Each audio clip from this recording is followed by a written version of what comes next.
Assalamualaikum warahmatullahi wabarakatuh. Saya Irfan Sodik Ahmadani dari kelas 12 MIA 2. Di sini saya akan membawakan cerita singkat tentang perjuangan Bapak Muhammad Hatta. Hatta lahir dengan nama Muhammad Hatta pada 12 Agustus 1902 di Bukit Tinggi, Sumatera Barat. Keluarganya memiliki latar belakang religius yang cukup kental, di mana kakeknya seorang ulama terhormat di Batu Hampar.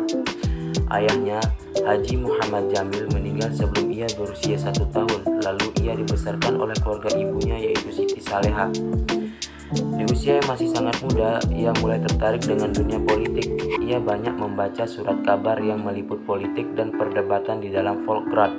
Ketertarikannya pada bidang politik dan gerakan kemerdekaan kemudian semakin kentara saat dia menjadi bendahara bagi Jong Sumatera Nenbon, cabang Padang, di usia 16 tahun. Pada tahun 1922, Hatta pergi ke Belanda untuk mengambil studi di Handels Hogeschool atau Sekolah Tinggi Bisnis Belanda. Ia mendapatkan gelar doktorandus pada tahun 1932. Selama di Belanda, Hatta muncul sebagai tokoh penting dalam organisasi nasionalis, yaitu Perhimpunan Indonesia, di mana ia menjadi bendahara pada tahun 1922 dan ketua pada tahun 1930.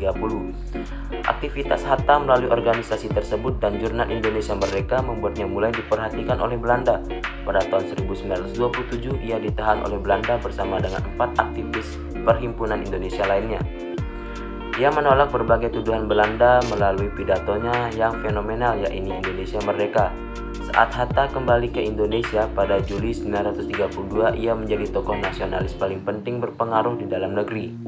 Pada Februari 1934, ia ditahan bersama Syahrir dan anggota PNI baru lainnya di penjara Glodok. Ia kemudian dibuang ke Tanah Merah Bovendigul tanpa proses pengadilan. Di masa pendudukan Jepang, Hatta dianggap sebagai tokoh yang terlalu berpengaruh sehingga mereka memilih untuk tidak menentangnya terlalu jauh. Selama pendudukan Jepang, ia menjadi wakil dari putra anggota BPU PKI dan PKI. Ia menjadi salah satu proklamator kemerdekaan Indonesia. Hatta juga pernah beberapa kali menjadi Perdana Menteri bagi Indonesia. Selama menjadi tokoh penting bangsa, Hatta amat terkenal dengan komitmennya dengan demokrasi. Ia misalnya mengeluarkan Maklumat X yang dianggap sebagai tonggak awal demokrasi dan legitimasi bagi partai politik Indonesia. Kemudian di tahun 1956, Hatta mengundurkan diri dari kursi wakil presiden. Lalu pada tahun 1980, Hatta menghabiskan napas terakhirnya dengan berbagai warisan penting bagi bangsa ini. Sekian dari saya, terima kasih. Mohon maaf bila banyak kesalahan kata. Wassalamualaikum warahmatullahi wabarakatuh.